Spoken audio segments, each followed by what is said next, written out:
Hi, Maria. Good morning, Zach. Welcome, listeners, to another episode of TMI,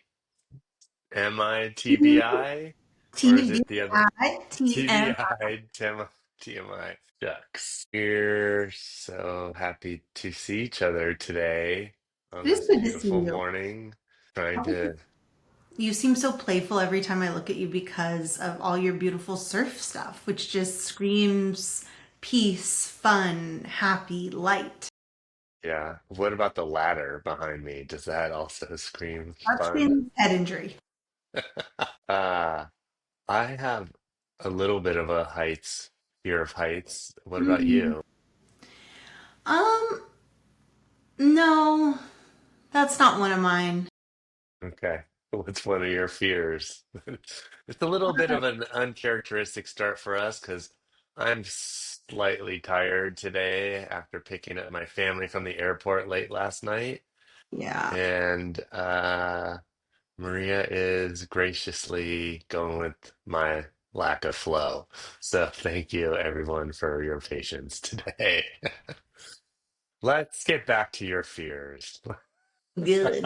Yeah. I mean, unfortunately, like my biggest fear is more that like my children will be molested. But I think that's all therapists' worst fear.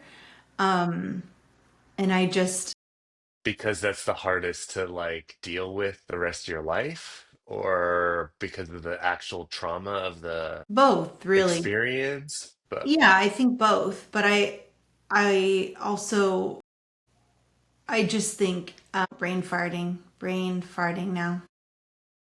I just think that like innocence, I always say, is the highest form of currency. And I think when that happens to someone, it really takes away that innocence. And so it's funny because I think part of my brain fart just there was realizing that like brain injury is also a stealer of innocence. Like I do mhm. think that like you really get snapped into this lens of both looking at yourself and looking at the world that is not very gentle and sweet. And so it's kind of the same reason. I just feel like it puts people in a position where like they have to be protective or they have to figure out a way to be in the world and not feel like they're a victim, not feel like they're getting hurt, and that's just awful, I think. Yeah, it's hard to disagree with that. Yeah, that was a heavy one. Sorry, thought it was going to Oh, be I a mean, little more another play. more simple. I thought you were going to say something like spiders. No. Oh, I mean, if you ask a person with a head injury, usually they'll say, like you said, Something fear of heights. yeah. Mine that's more relatable perhaps is like falling. I am really scared of falling. Like I wear Yeah, slippers at home because I've slipped with socks on yeah. and I like hurt my wrist really bad, which I don't know if I've even told pretty much anyone that because it's kind of embarrassing, but like I think I slammed so hard on my wrist to not hit my head, and that's definitely something that like snaps into gear. And then I actually it was such a scary thing that I like got my stairs fixed because basically there weren't slats. Your feet could like go under the stair basically when you were stepping. Does that Oh, make yeah, sense? They yeah, weren't yeah. they weren't closed. And so that's why I did that because I was so freaked out about like falling again and hitting my head or something, Yeah. which I think, yeah, is maybe what Well, you wanted. okay. Well, I guess I should have rephrased it with irrational fears. Because I mean, Rational. I get heights is like a rationally irrational Yeah, fear. I think it is for Um, I sure. will say to stay on the heavy point though, like I said, I picked up my family from the airport last night, but I had a couple thoughts while they were gone because I had this like kind of relaxing weekend because I only have one job now. I had multiple jobs and now I have one job and You just take and play. um other Congrats. than this job, So it counts. And I just kind of like didn't have to rush anywhere or do anything at any other speed than like a natural speed. And I sat in my garden and like drank coffee and watched hummingbirds fight over a tree. And I was like, oh my God, I've kind of like come to a point of enlightenment in some sense. And then I just started like getting scared that everyone I love is gonna die.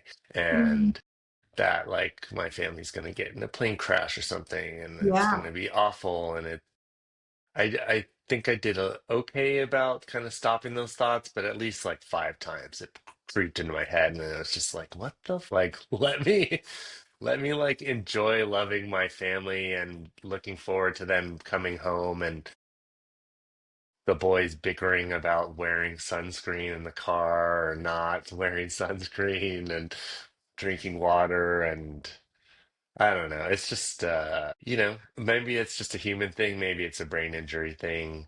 I don't know.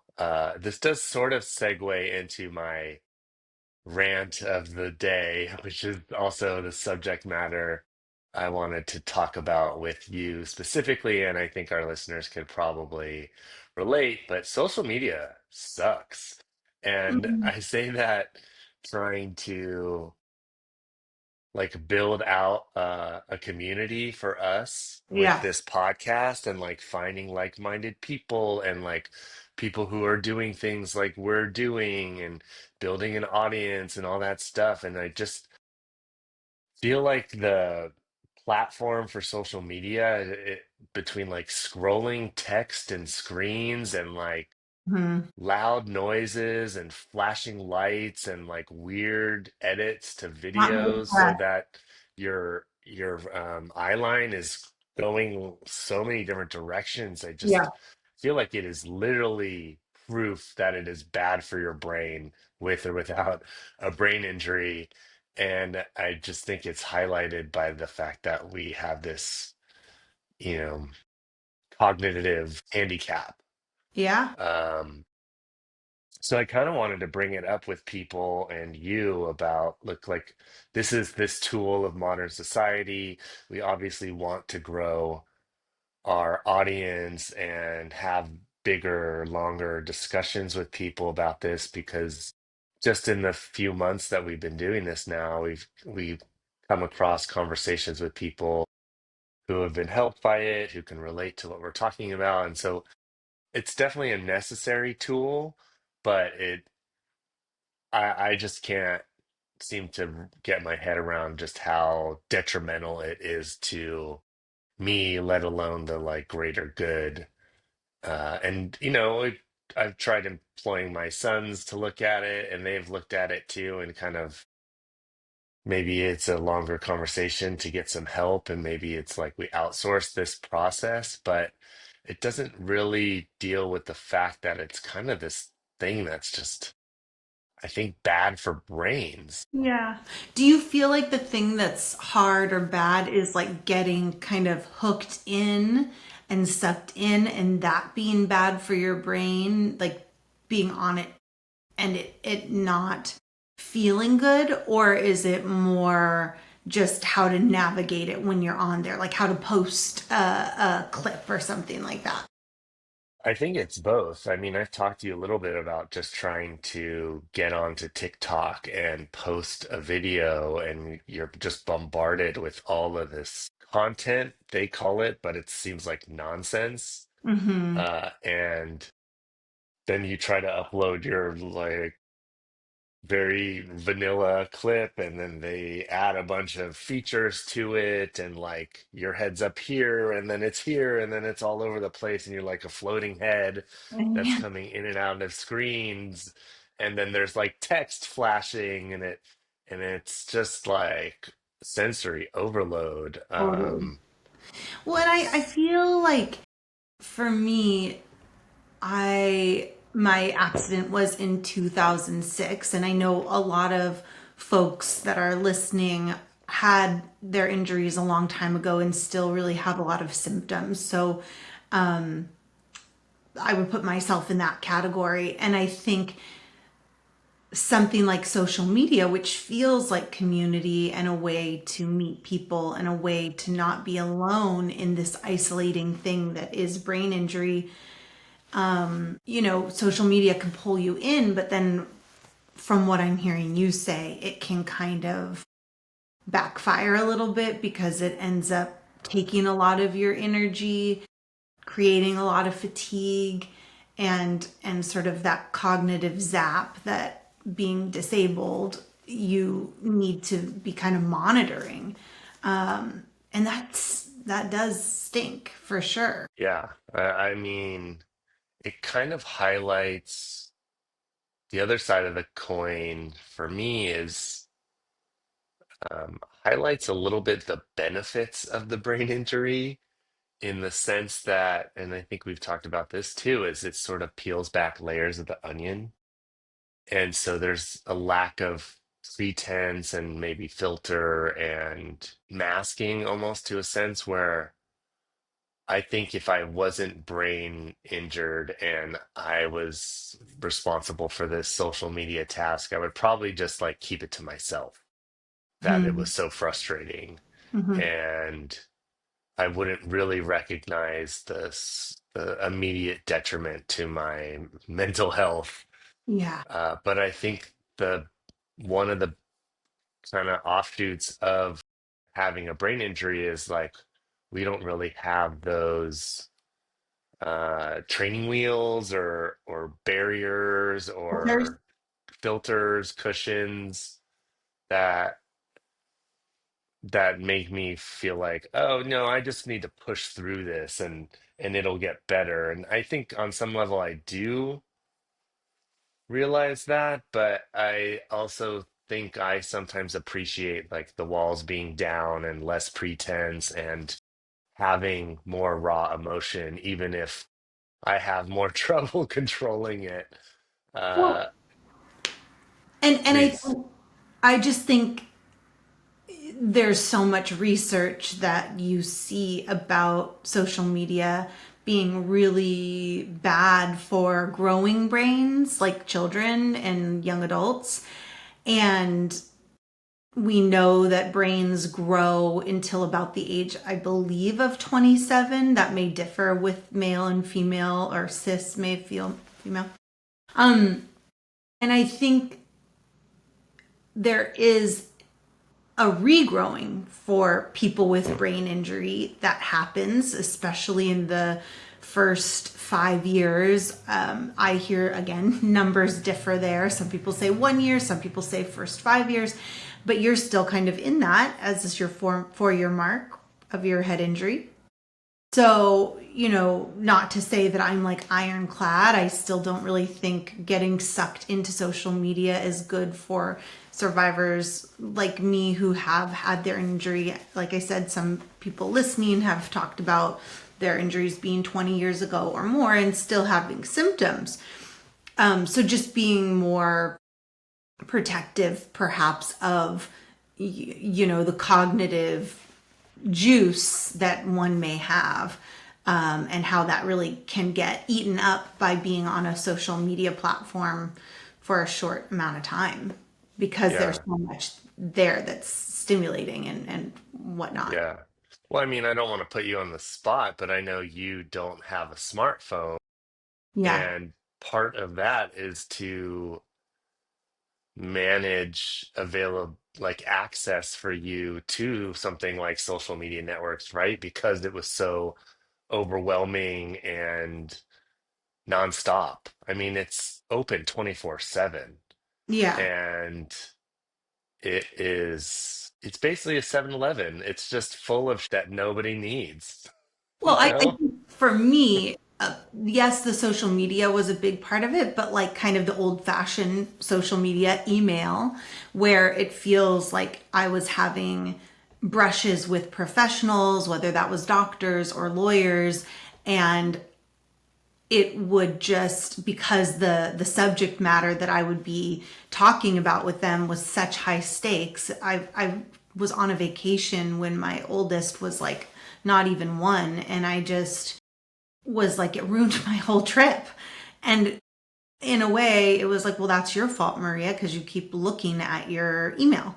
And then I was just like, I don't have the skill set, especially when I'm tired or especially when I'm out of my routines, to say I'm not going to look at my email. And so I need to not have my email with me. And then it did kind of snowball into realizing, yeah, it's a lot of different areas, and there definitely are things that are hard about it. Like, I am someone that should be taking lifts and ubers more, because I really don't like driving, and it's that's not having a smartphone can make that really difficult. Or even connecting to our listeners on some of the social media, I don't have as much access without the smartphone. So, it's a double-edged sword, but I think, yeah, I'm preserving some of my good brain, which I need. Yeah. Well, I mean, I think that's a roundabout slowly getting to the point of how do we, as brain injured people, connect in a modern world Yeah. without these tools that sap us of our energy? Because I mean, this week again, like this weekend, I had points where I was just mindlessly looking at my phone. And like for what? What am I shopping for? What am I looking at? Do I really need to read another Wall Street Journal article about how the economy is effed? Well, You I know, think just part of you is wanting to be productive, and part of you perhaps is wanting to be normal. And it feels like the normal thing you do with an iPhone or whatever smartphone you have is go on it and do stuff. right. So, I mean, I think putting your phone in a drawer, putting it in a box, like, and then go out into the garden, it's like, could that be allowed? For a while, I was thinking about getting a landline because I was like, I want to participate in life like I used to when I lived in New York, and I would come home from being out all day and press play on my message machine and like listen to who called me and then decide if it was right to call them back or whatever. And that's a strategy that I think a lot of brain injury people used to use, including myself, is like, don't answer the phone, always get a voicemail, listen to the voicemail, think about how you want to respond. And just how useful that really can be, that built-in boundary. And then when you're outside, you get to just be outside with the hummingbirds and your cup of coffee. I don't know. But it's hard to, like I said, enforce those boundaries. Like me on that trip, I couldn't not check my email. I just couldn't. My notifications were off. Everything that everyone says, it didn't matter. You were still, there was like a bell going Yeah. off in your head that you had to Hmm. check it. Yep.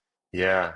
Yeah, I think, and this kind of goes back to, I think, a subject that I will probably talk about a lot, which is like the healing power of nature, even if it's Yeah. just like sitting in your yard, if you're lucky enough to have a yard, or going for a walk, or going to the beach, or I just, one thing that I'm really lucky to have is I have a friend group that's mostly high school, but there's some college kids and stuff around there, and three of us live within 10 minutes of each other, and one lives on the other side of town. And usually once a weekend morning, we will all go for a walk, and we'll Mm. get up at like 6 a.m. and I bring my dogs, and my friend David has his dog, and the four of us just do like an hour plus hike through the neighborhood. And they don't bring their phones. I have mine. I don't look at it. Uh, and we just kind of spend time together. Yeah. And maybe that's a function of just we were pre-internet friends in high school. And so it's normal for us to not just be sitting on our phones and spend time together. But I think it's just so replenishing to be in a natural state. Even though we're in, urban Los Angeles, there are plenty of parks and hillsides and cliffs and, hike trails. I just can't speak enough to how important it seems to be to live and enjoy a natural world. I think, like you're saying, it sounds like you do bring your phone, but like even having it on airplane mode and just being able to not be talking. Like I did that yesterday where I did bring my phone, but I go down this very woodsy hill where I've seen owls before and woodpeckers and just like let myself listen to the birds. And it's tempting to be like, I could call someone right now, and sometimes I do, but I try my best to not, because I feel like our ears are just so clogged up with interacting, or even like you said, like social media stuff. And so having time where you're not looking or talking and you're just listening, it's like it can just replenish. Yeah. So, I mean, none of this, well, maybe it is. Yeah, we talked you brought up the word productive, and that stuck out to me because I think it's something that I struggle with in my downtime. Which there's like a self-judgment of if I'm not being productive, then I'm wasting time. But the other reframe of that is that I'm resting and that I'm like, regenerating, I Yeah. guess. Rest is And best. rest is best. It's Tell me so more about important. that. No, it's just like my therapist a while ago said, the one way, like in the craziness of our political stuff right now, like wherever you sit, it's insane. And there's a whipping up of our energy and our emotions with that. And like that resting is actually protesting against everything that's happening, that's telling us like get crazy, get super amped up. And I think there's an element of that that is just, if you have opportunities, and many people don't, but rest for me sometimes on crazy days and weeks is like when I am driving, I don't listen to any radio, I don't have any phones or anything like that nearby me, and I'm just listening to nothing as I drive. Rest can be, like you said, sitting out in your garden having your coffee. Rest can be actually laying down. It's so important for our nervous systems. And to go all the way back to kind of how you started today's recording, the piece you mentioned about the ladder, and the piece you mentioned about your family being gone and worrying if they might die, like to me that's much more the T in TBI. That's the trauma brain. That's the features of PTSD that many folks who have had a head injury live with. And on the one hand, it's knowing that life is very, what's the word? Not tender, fragile. Unpredictable, fragile. Yeah. Okay. And so those things can change. Life can change in truly a blink of an eye. And the PTSD feature might be that flashback or that worry about, people making it home safely off an airplane. I know I've had those thoughts many times and much worse. And so labeling it, knowing what it is, can sometimes help. It doesn't mean you're bad for thinking those thoughts. It's actually normal for what you and what your brain have been through. Yeah, it makes me think a little bit about when you talk about the trauma and there's a pattern that we're, continuing to talk about certain things that come up regularly, but it does make me think a lot about the black and white thinking and right or wrong and kind of connecting that line of thinking to the moment of injury that people experience or trauma and the fear of not letting that happen again, Mm-hmm. and sort of the through line of that and this what I see, and correct me if I'm wrong, is I do see somewhat of a subtext of blame, of feeling guilty about this thing that maybe, or most likely, you couldn't control having happened, and inherently, when I think about my own injury, I think about the moments leading up to it where I could have and wish I had said no and stopped this traumatic experience from happening. And I know this is probably a subject for another episode, but it just kind of the guilt um associated with a like an accident or some sort of trauma happening that is completely, rationally, objectively out of our control, but being personalized, and the inherent guilt that comes from the experience that I don't know that it ever really leaves. Yeah. Yeah. Um, because I'm guessing, I mean, tell me if I'm wrong, if do you remember the day leading up to your injury at all? Mhm. Oh yeah, I And remember. think about, oh, if this or this was Yeah. different, then Yeah. uh Yeah, for sure. I mean, I've done a lot of work over the almost 20 years. So, to that particular story, my mind may have shifted a little bit as far as like fault goes. Because I was young and because what I was being asked to do, driving across the country and having done that for several days, it seems inappropriate. But at the same time, yeah, I was driving that vehicle, and yeah, it's just the baggage of like not making mistakes that follows someone after PTSD or after trauma, after traumatic brain injury, I think is is very can be very heavy, and finding opportunities where you can lessen that or let yourself start to focus on what you can be in control of, which just isn't everything. right. Yeah, it's impossible.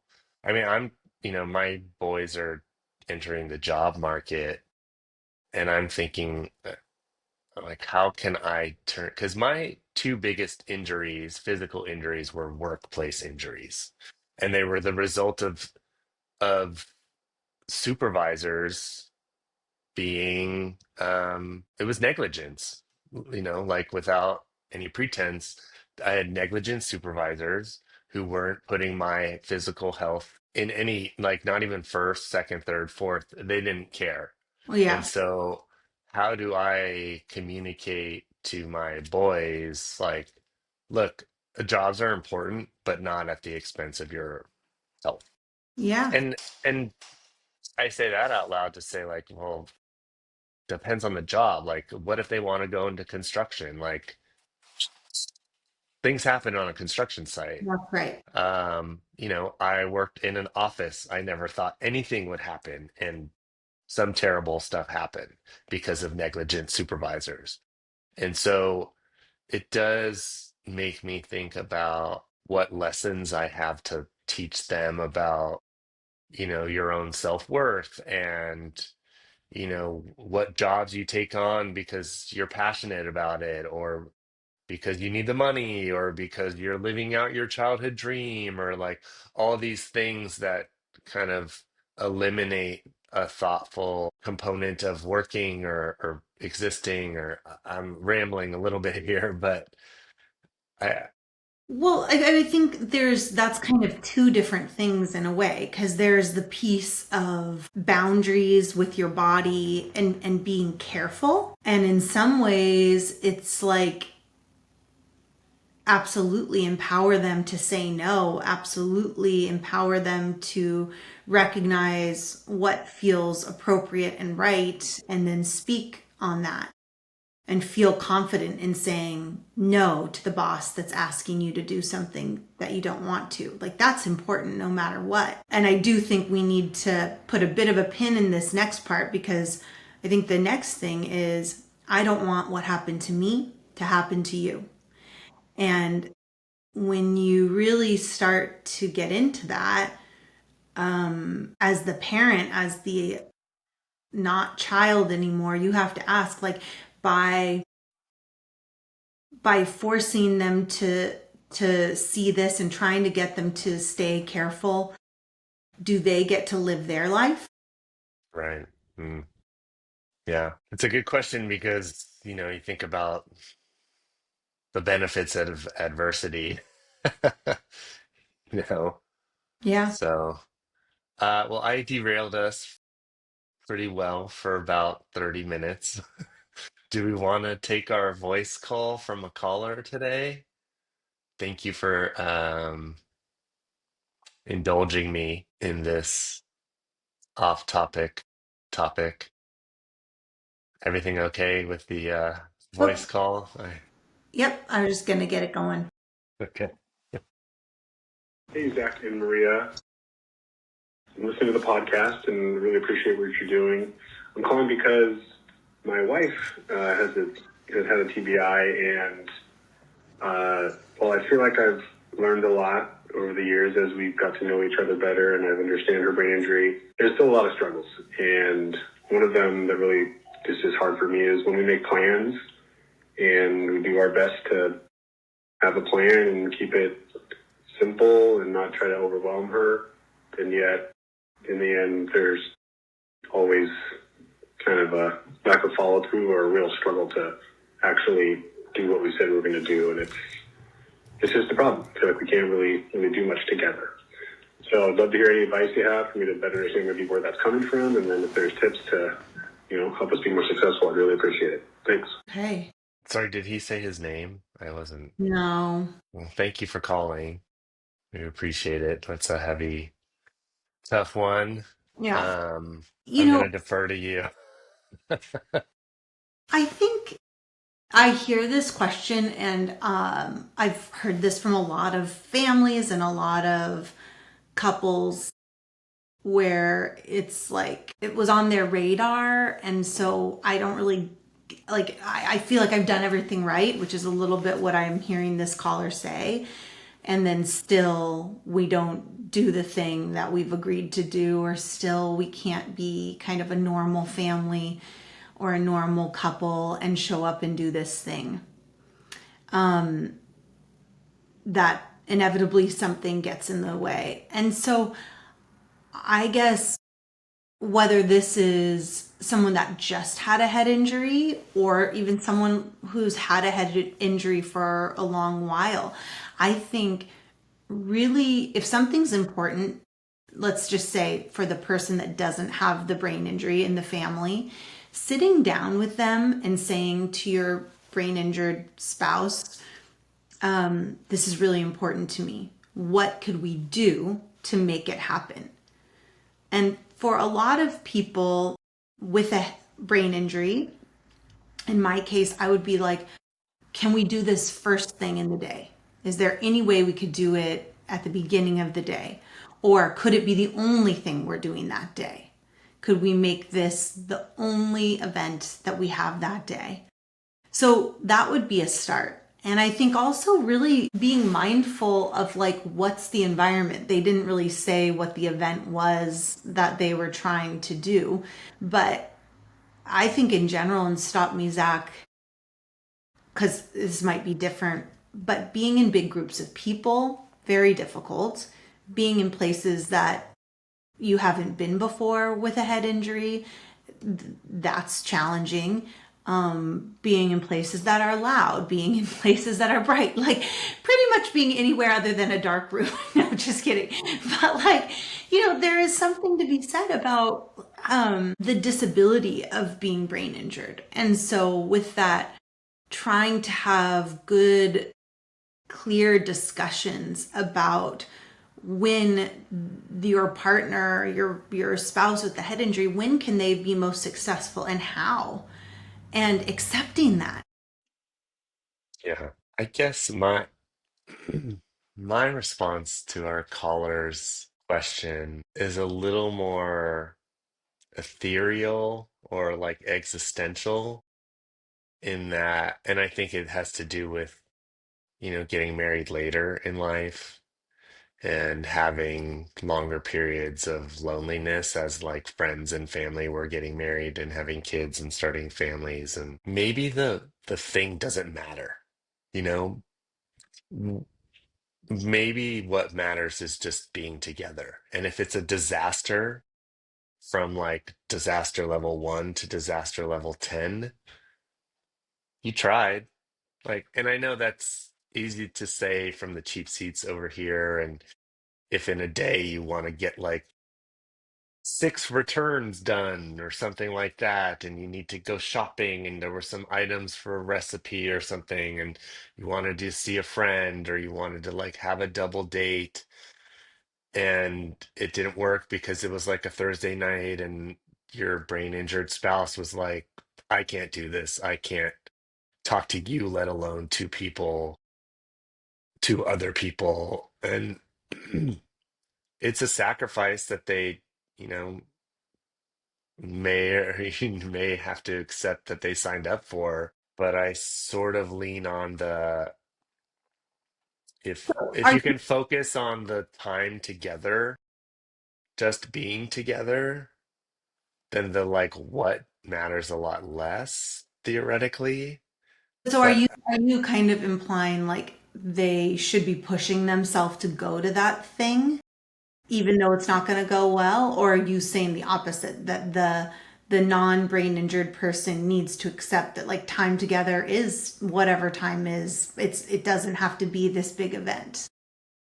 I think the latter. I think it's that the like time with the person you love is the victory, not the like destination and imagined satisfaction from that destination. Now, I totally get this is like I just wanted to do one thing before dropping off the kids at camp and then going to work, and then I wanted to work out today too, and just, like you have your daily goals, and if you don't, as we know, if there are certain needs not being met on a day-to-day basis, it makes us feel kooky and has exponential harm to it. Or I'm not saying that very clearly, but so long way to say that.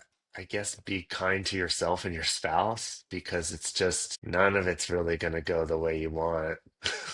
Yeah. And it could be pleasantly surprising.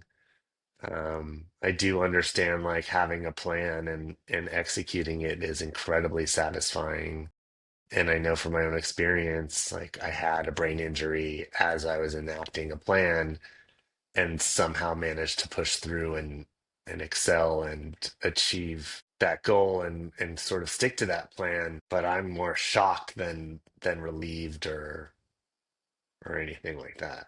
Yeah, and I think like every brain injury is different. I think one thing I've been recognizing more strangely as I'm aging, but probably just because I'm seeing it in other people, that also like a brain injury is the baseline for your partner.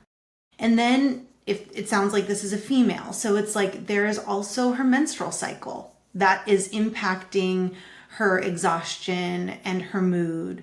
And those things are generally heightened because she has a brain injury. Same with sort of what I'm hearing you say, Zach, like the things in her own life, if she works or if she's trying to take care of your family, or even if she's just trying to live in a space that's yours, there's a lot of tasks that go into that. And so is it an overwhelming period in the family or in her specific life? And so honoring how much you both probably are working to be in this relationship. It's hard to be in a relationship, period, and it's definitely hard to be in a relationship as a brain injury survivor and as a partner of a brain injury survivor. Both sides are very difficult, and so I really like what Zach was saying about like being in the wins, being in like the celebrating the small victories that you have from staying together. Yeah, I mean, I think just the goal is that you just want to be with your partner, no matter like if you're watching paint dry or whatever the opposite of watching paint dry is. Well, and the grief of hoping and wishing that you were going to be married and you'd get to do all these activities and fun stuff with your partner, and then either they have get a brain injury and you end up not being able to do all those things that you wished for, you planned for in your brain, the white picket fence version of whatever it is, right? And like that just might not be possible if your partner has a brain injury. Some things, some parts of that dream you had of what married life would be, but some of the things they're not going to happen. And so Right. allowing yourself to say that's really sad, and then hopefully there being a time where you realize like I'm not going to wish for that anymore because my spouse has a disability and it's just not possible for them, and I'm going to focus on the other good things. Right. So Yeah. if we've I been don't know. downers this whole time. I don't know. I don't think so. No. Okay. We'll see what our listeners say. What would our listeners say? Uh, Something in the comments, listeners. We want to hear yeah. from you. We appreciate the call. We hope we didn't make things worse. Um, I think this is a good spot for us to wrap. And I'll go through my little spiel of, if I can find it. I'm so sorry. This is not interesting content It's here. not interesting content, but what is Um, interesting is thinking about like, are we going to get our intro music going here one of these days? I'm working on it. I'm workshopping it. I'm sitting at Okay. the piano for hours, I love it. coming up with the perfect diddle. Diddle? Is that a Diddle. word? Yeah, diddle. Okay, so we're excited to be sharing these conversations with you. We're going to be covering a new topic related to TBIs each week, going over listener submitted calls from real life situations. You We'll be submit. releasing, please, please, please, we'll be releasing episodes every Tuesday. So please subscribe to make sure you don't miss any of these fun but important conversations. The And you can content in find this us, podcast, what are you saying? I'm going to say you could find us on Apple Podcast, on Spotify, and on YouTube. So subscribe at Yes. any of those. And back to you. So Yes, and our Instagram is TBI TMI podcast. We've got tons of content because, as this episode talked about, we love doing social media. And if anybody has any tips for us on how to make social media less than terrible, we're all ears. But the content in this podcast is for informational and entertainment purposes only, not professional advice. We, as the hosts, are not liable for how listeners use this information. If you need more support, please contact a therapist or your medical provider. If you're having suicidal thoughts, please text 988 for support. Maria, thank you so much for your time today. It's always a pleasure. thank you, Zach. This was a treat. Have fun at camp. Okay. All right, my dear. Doodle, doodle, noodle. Bye. Bye. Okay.